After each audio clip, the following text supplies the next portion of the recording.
کو کہتے ہیں علامہ مفتی فیض رسول صاحب، ایک صحابی اپنے بیٹے کو کہتے ہیں میرے بیٹے تو نے حضور کا چہرہ نہیں دیکھا، یا بنیا لو رأیتہ رأیت الشمس طالعا، بیٹا اگر تو حضور کا چہرہ دیکھ لیتا تو اس نتیجے پر پہنچتا کہ سورج مشرق سے نہیں نکلتا، مصطفیٰ کے چہرے سے نکلتا۔ ہمارے رسول کا چہرہ کیسا تھا، چہرے کی چمک کیسی تھی، چہرے کی تازگی کیسی تھی۔ حضور اللہ کی بارگاہ میں جا رہے ہیں، راستے میں بیت المقدس میں نماز پڑھائی، نماز سے فارغ ہوئے تو ہر نبی حضور کا چہرہ دیکھ رہا۔ سبحان اللہ، سبحان اللہ۔ وہ منظر کتنا سہانا ہوگا جس ہستی کا ہم کلمہ پڑھ رہے ہیں، پڑھتے ہیں، وہ نماز پڑھا رہے ہیں، نماز سے فارغ ہوئے تو ہر نبی حضور کا چہرہ دیکھ رہا ہے۔ کسی کونے میں حضرت یوسف علیہ السلام تھے، انہوں نے حضرت آدم کی خدمت میں کہا ابا البشر، آج کوئی ہمیں نہیں دیکھ رہا، لوگ تو ہمیں حسن کی امبوڈیمنٹ کہتے ہیں، پر آج کوئی ہمارا چہرہ نہیں دیکھ رہا۔ تو پتہ ہے حضرت آدم کا تبصرہ کیا تھا؟ فرمایا یوسف تم حسن والے ہو، پر فرق رکھو تم صرف مصر کا حسن ہو، آج جن کا چہرہ دیکھا جا رہا ہے یہ ساری کائنات کا حسن ہے۔ اور مصر کے حسن کو، مصر کے حسن کو، مصر کی جو لیڈیز تھیں انہوں نے زیادہ دیر نہیں دیکھا تھا۔ قرآن کہتا ہے تھوڑی دیر کے لیے دیکھا تھا۔ قرآن کہتا ہے سورہ یوسف سورت نمبر 12 آیت نمبر 31، قطعن ایدیہن، انہوں نے چہرہ یوسف کو دیکھا۔ قطع یقطع تقطی، اس کا معنی صرف کاٹنا نہیں ہوتا بلکہ ٹکڑے ٹکڑے کر دینا ہے۔ کہا انہوں نے چہرہ یوسف کو دیکھا، انگلیوں کو ٹکڑے ٹکڑے کر دیا۔ سیدہ عائشہ کہتی ہیں لواخی زلیخا لو رأینا حبیبہ لأثرن بقطع القلوب علی الایدی، مصر کی عورتوں نے تو چہرہ یوسف کو دیکھا، انگلیوں کو ریزہ ریزہ کر دیا۔ اگر میرے حبیب محمد کا چہرہ دیکھتی تو انگلیاں نہ کاٹتی، دلوں کو کاٹ کر باہر رکھ دیتی۔ کیوں کہا؟ کیوں کہا یہ جملہ؟ حضرت عائشہ نے کیوں کہا؟ کیوں؟ اس لیے ایک ہے شاخ حسن، ایک ہے مرکز حسن۔ آپ بات سمجھ رہے ہیں نا؟ حضور اس کائنات میں حسن کا مرکز ہیں، اور جس کو حسن ملا ہے مصطفیٰ کے صدقہ سے ملا ہے۔ ایک ہے پارٹ آف باڈی، ہاتھ آپ کے باڈی کا حصہ ہے، دل آپ کا باڈی کا مرکز ہے۔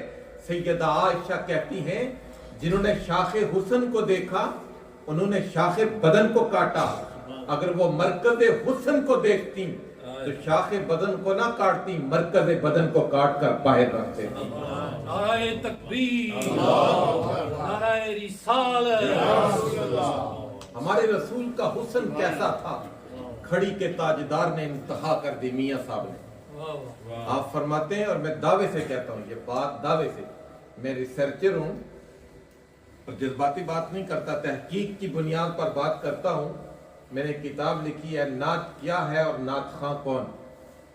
حضور کی ایک ملک سسٹر تھی، ان کا نام تھا سیدہ شیمہ، ان کی نعت سے لے کر لمحہ موجود تک میں آپ کو نعتیں سنا بھی سکتا ہوں۔ 250 پیجز پر مشتمل میری کتاب ہے۔ میں ایک بات دعوے سے کہتا ہوں، حضرت حلیمہ نے سرکار کا چہرہ دیکھا تو سرکار کی نعت کہی نا۔ سبحان اللہ۔ پہلے پریشان تھی، یہ مکہ امیر لوگوں کا شہر تھا، غریب لوگوں کا شہر نہیں تھا۔ یہ ہمارے ہاں لوگ کہتے ہیں مکہ میں غربت نہیں تھی، آگے پیچھے غربت تھی۔ مکہ ملٹی کلچرل سٹی تھا، دنیا بھر کے لوگ وہاں آتے تھے۔ جب حضرت حلیمہ مکہ میں پہنچی تو پریشان تھی کہ میرے لیے یتیم بچہ بچا ہے، لیکن جب ان کی نگاہ حضور کے چہرے پر پڑی تو مچل گئیں۔ کہا حبیبی طبیبی انت رائی قلوبنا لولا کا یا مختار ما ذکر المسعى۔ حضور کے گرینڈ فادر حضرت عبد المطلب، ان کی نعت ہے الحمدللہ الذی آتانی ھذا الغلام الطیب اللردان کالصاد فی المہد علی الغلمان اعیذہ بالبیت ذی الارکان. حضرت حسان عمر 120 سال تھی، ان کے والد ثابت کی عمر 120 سال تھی، ان کے دادا احرام کی عمر 120 سال تھی، ان کے پردادا منذر کی عمر 120 سال تھی. لمبی عمر نے حسان کو زندہ نہیں کیا، مصطفیٰ کی نعت نے حسان کو زندہ کیا. اجوت محمد فاجبت عنہ وعند اللہ فی ذاک الجزاء فإن أبي ووالدتي وعرضي لعرض محمد منكم ذكاء وأحسن منك لم تر قط عيني وأجمل منك لم تلد النساء خلقت مبرعا من كل عيب كأنك قد خلقت كما تشاء. یہ میں نے شعر اس لیے سنایا تھا کہ آپ کا یقین ہو جائے کہ میں نے سٹڈی کی ہوئی ہے. میں مطالعہ کے بعد، چونکہ ہماری سوسائٹی کا المیہ ہے نا، یہ سوشل میڈیا کا دور ہے، کوئی بندہ کوئی کلپ چڑھاتا ہے، وائرل کرتا ہے جناب، کبھی وہ اپنی بیٹی کا قصہ سنا رہا ہوتا ہے، کبھی بیٹے کا قصہ سنا رہا ہوتا ہے. یہ سنی بیچارے بھولے بھالے لوگ، ان کو عالم کی پہچان تو ہے نہیں ہے. اللہ کے بندو، قرآن و حدیث، عالم کا معیار قرآن و حدیث ہے. میں بات کہہ رہا تھا کہ انہوں نے تو حضور کا چہرہ دیکھ کر حضور کے چہرے پر تبصرہ کیا. میاں صاحب نے کھڑی شریف میں بیٹھ کر سرکار کے چہرے کے حسن پر تبصرہ کیا، انتہا کر دی. میں دعوے سے کہتا ہوں کہ صحابہ کرام کے بعد حضور کے حسن پر اتنا پیارا تبصرہ کسی نے نہیں کیا جتنا پیارا تبصرہ حضور میاں صاحب نے کیا ہے.